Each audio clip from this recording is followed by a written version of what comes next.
भाई देवेंद्र यादव जी का मैं हार्दिक स्वागत बंदन अभिनंदन करता हूं, जो अभी मंच पर संचालन कर रहे हैं, बहुत ही अच्छे संचालक के रूप में। आज मैं आया हूं इस वीरों की धरती, शहीदों का देश, वीरों की धरती, शहीदों का देश और गाजीपुर उत्तर प्रदेश। और इस उत्तर प्रदेश की धरती जहां पर वीर लगातार पाकिस्तान की धज्जियां उड़ाने के लिए यह गाजीपुर माटी का लाल सीमा पर तैनात रहता है, तो पूरा हिंदुस्तान खुशी और व्यवहार के माहौल बनाने का काम करता है। और इस ग्राम सभा में मोहम्मदपुर कुसुम के सम्मानित प्रधान आदरणीय हमारे वरिष्ठ जन आदरणीय आपके लाल परिकार चौहान जी और बजरंग दल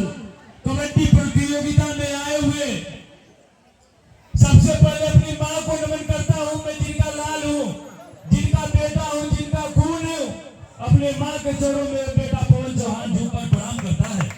आशीर्वाद की कामना करता है कि मां मुझे आशीर्वाद दीजिए कि पूरे हिंदुस्तान में गरीब किसान मजदूरों की हक की लड़ाई लड़कर उन्हें सम्मान दिलाने का काम करूं। मैं आपसे अपेक्षा करता हूं आशीर्वाद का, और अपने बहनों को भी नमन करता हूं जो मां के साथ आप लोग भी आई है। प्रधान जी बताए, हमारे आदर्श आदरणीय पीरू भैया जी, देवेंद्र जी मुझे बताए कि यहाँ पे हमारी बहन भी कबड्डी खेली थी। मैं उनके मां को प्रणाम करता हूं, उनके पिताजी को प्रणाम करता हूं कि आपकी बेटी शेरनी की तरह यह गाजीपुर में कबड्डी प्रतियोगिता में भाग ली। ऐसे बहनों को जो हमारी बहन आई है, यह सीखने की बात है कि एक तरफ भाई खेल रहे हैं तो हम भी कम नहीं है, हम भी अपना परचम लहराने का काम कर रहे हैं। और अपने सभी एक साथ सभी महानुभावों का, मैं परिजनों का अपने दिल के गहराइयों से स्वागत बंदन अभिनंदन करता हूं। और साथ में जो हमारे कबड्डी के इस कबड्डी प्रतियोगिता के अध्यक्ष भाई विजय जी और कार्यक्रम के सभी हमारे नौजवान जो अपने भगवान लहराकर अपने सर पर मुझे सम्मान दिया है, मैं आप लोगों को बताना चाहता हूँ, ये पवन चौहान आजीवन भी रहेगा और कभी भी बुलाएंगे पवन चौहान को दौड़ पे आएगा।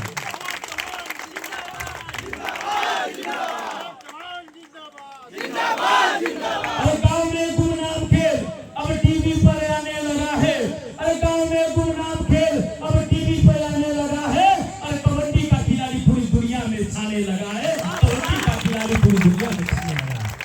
ये कबड्डी भारत का एक ऐतिहासिक, जो पूरे हिंदुस्तान में गांवों में जिला में एक बहुत ही बड़े पैमाने पर हमारे युवा साथी, हमारी बहन आज कबड्डी में भाग ले रही है। और इस कबड्डी से खेलकर गांव से निकलकर ब्लॉक स्तर पर, ब्लॉक से निकलकर जिला पर खेलने का काम कर रही है, और जिला से निकलकर अव्वल होकर मंडल के लिए खेल रही है। और इसी गांव के अव्वल निकलकर अगर मंडल से निकलेंगे तो बहन और भाई प्रदेश के लिए खेलने का काम करते हैं कबड्डी। और वही कबड्डी जब प्रदेश में एक नंबर पर टीम आती है हमारे गांव की, तो पूरे हिंदुस्तान में खेलकर, विदेशों से लड़कर, पाकिस्तानों से लड़कर भारत का तिरंगा लहराने का काम करते हैं। ये हमारे नौजवान हैं, ये हमारे भारत के युवा हैं, ये हमारे भारत की बहन है जो कि हिंदुस्तान का झंडा, हिंदुस्तान का तिरंगा फहराने का काम करती है और अपने दुश्मनों को फतेह करने का काम करती है। फिर भारत की शेरनी और भारत की युवा करती है। चाहे वो क्रिकेट हो, चाहे वो कुश्ती हो,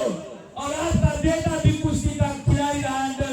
19 69 केजी में पवन चौहान पूरे जनपद में दूसरा नंबर कुश्ती में कोई हाथ नहीं धरने वाला था उस उम्र में।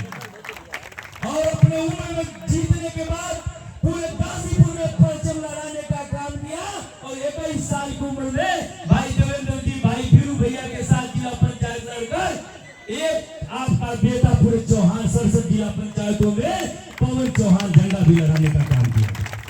तो आप खेल में आगे जाइए, आप शिक्षा में आगे जाइए, आप कबड्डी में आगे जाइए, और मन से तन से लगाकर खेलेंगे तो यह बेटा बताना चाहता है आपका भाई पवन चौहान, अगर आप शिक्षा में आगे जाएंगे, खेल में, दौड़ने में आगे जाएंगे, खेलने में आगे जाएंगे और आपके माँ पिताजी की स्थिति अच्छी नहीं रहेगी तो ये मोहम्मदपुर कुसुम की धरती पर मैं वादा करना चाहता हूँ मेरे नौजवान साथी और सोशल मीडिया से मेरे नौजवान देख रहे हैं, वो भाई खेल में आगे जाएगा, शिक्षा में आगे जाएगा, वो कुश्ती और कबड्डी में आगे जाएगा, क्रिकेट में आगे जाएगा, दौड़ने में आगे जाएगा, तो गरीब का बेटा रहेगा तो लाख मुझे भीख मांगकर भी उसे पढ़ाना पड़ेगा, खिलाने की जरूरत पड़ेगी तो पवन चौहान खिलाने की भी ताकत है। लाखों लाखों लोग युवा जुड़े हैं, नौजवान जुड़े हैं, अगर एक रुपया अगर पवन चौहान मांग देगा तो बताना चाहता हूँ कि पूरे हिंदुस्तान से पैसा खाता में आएगा उस बेटे की पढ़ाई करने में। यह पवन चौहान लगभग 10 घर बनाकर गरीबों को देने का काम किया है और नौजवान साथी